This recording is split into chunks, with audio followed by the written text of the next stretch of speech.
My big concern is to debunk the myth that modern science is based on observation and experiment. Because it isn't. Every institution that exists has a mythology that justifies its existence. We all tell stories about ourselves. No one's innocent of it. But science is pretty outrageous in a lot of its claims. The scientific establishment in general is extremely wealthy. It controls almost every aspect of life. It's almost completely anonymous. And yet the image that it portrays is not reality. The very fact that people refer to science with a capital S as something that's real shows the power of this kind of suggestion. There is no such entity. There is no science. You have this ethereal view of objective secular men and looking at microscopes and being purely empirical and not allowing anything to interfere with their objectivity. And of course, we all know that's nonsense. These guys work for the government. They work for large corporations. And most of them are extremely non-creative. They're doing repetitive tasks over and over again for the major laboratories. Now here I'm talking about, chemistry and biology.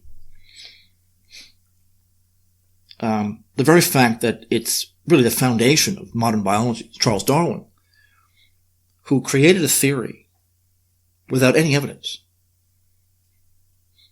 was accepted anyway by this establishment, and then his acolytes had to then go and try to collect as much evidence as possible to justify the theory.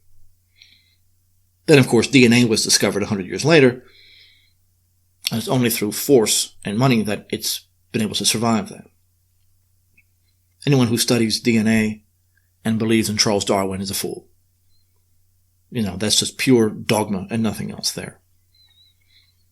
And the fact that Darwinism survived the discovery of DNA in the late 40s proves that power and money, the so-called paradigm theory of Thomas Kuhn is essential.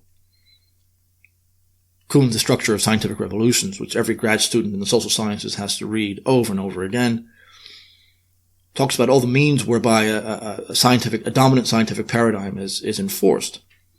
All except one. Money. And he's aware that he's leaving this out. There's no way he couldn't be.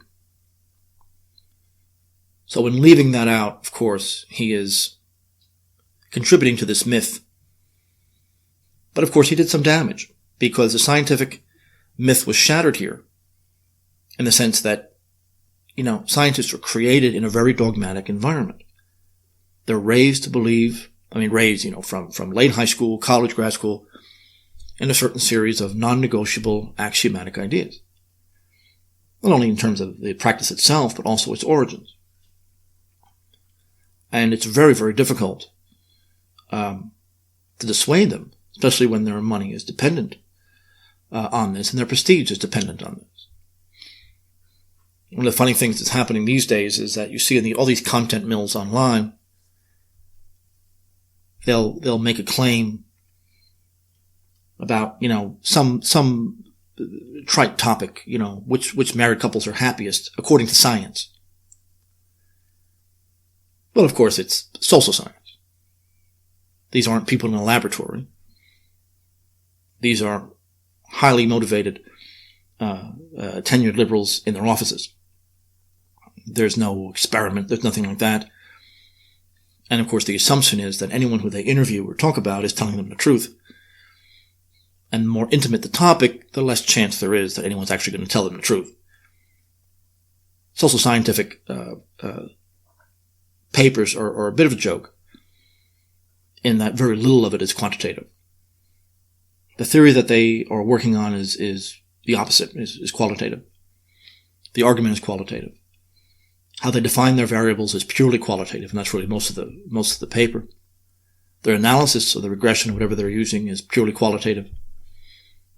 All of it is. Except that one time where they hit the return on the computer, and the regression analysis is spit out. Other than that, it's purely a matter of the humanities. Social science isn't science. But I don't like the idea of using science as some kind of a mystic entity, because that's what it is. It's a mystification. The very fact is that science doesn't use or talk about anything that's actually observable. Its tools are concepts, abstractions, forces, and of course their ideological background. But the myth that's promoted to the popular science is that it's pure observation, experimentation, but it is purely a rationalist enterprise, to be honest with you. That's what it is. No one really denies this. But so long as they make enough iPhones, people are happy. I've spent so many years in grad school and after grad school attacking the concept of empiricism, nominalism, and positivism.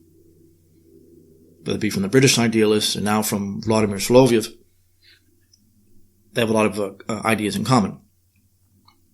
But empiricism is weak. It's the weakest form of knowledge. Or I should say it's the lowest and least reliable form of knowledge.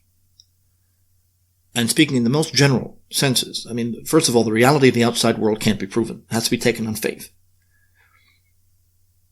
What we're aware of is our sense impressions, which are only reducible to psychic states. We only know the states of our own mind. This doesn't mean there's anything actually out there. So if we call them sense impressions of the outside world, that doesn't prove anything. So empiricism is limited only to states of mind, and not to any observation of the outside world. It's simply assumed that one lines up with the other. Secondly, all observation takes place in a context, which is what we've been talking about. Therefore, it's all conditioned. Whatever we take as important or significant, again, is not a quantitative enterprise, it's purely qualitative. Our states of mind who's paying us social pressure and all kinds of instinctive or unconscious cultural norms dictate much of what science does, whether it be social science or otherwise. But the object itself, whatever it is that they're studying, whatever object in the world that they're studying, is itself problematic. The only thing that they could show at present is forces and energy, even though that would imply a non-material substratum. Any observable thing is really a collection of many particles of force or energy, and we could sense the effects, but not the forces themselves. This is taken for granted.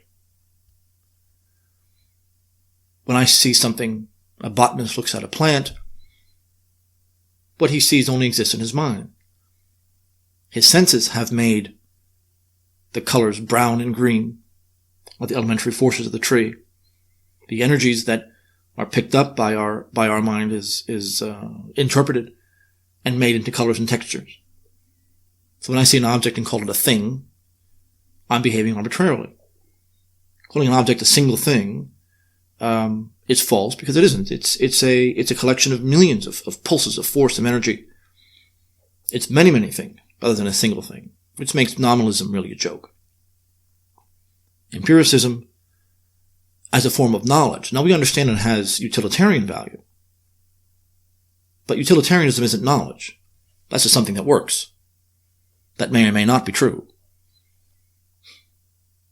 Empiricism is an arbitrary approach to the world. And taking the existence of matter or of natural laws on faith is something they all have to do.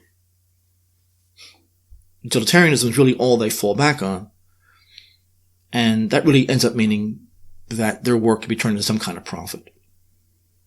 But remember, Francis Bacon spoke of the New Atlantis, that this kind of method is going to eliminate want and hunger and oppression and return the world to its pre-lapsarian state, the high-tech Atlantean world. So there was great promise.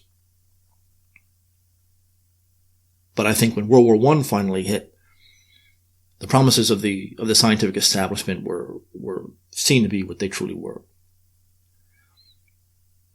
The benefits The utilitarian benefits of science are utilitarian because this is how we're born. We're born and raised, and we expect certain things.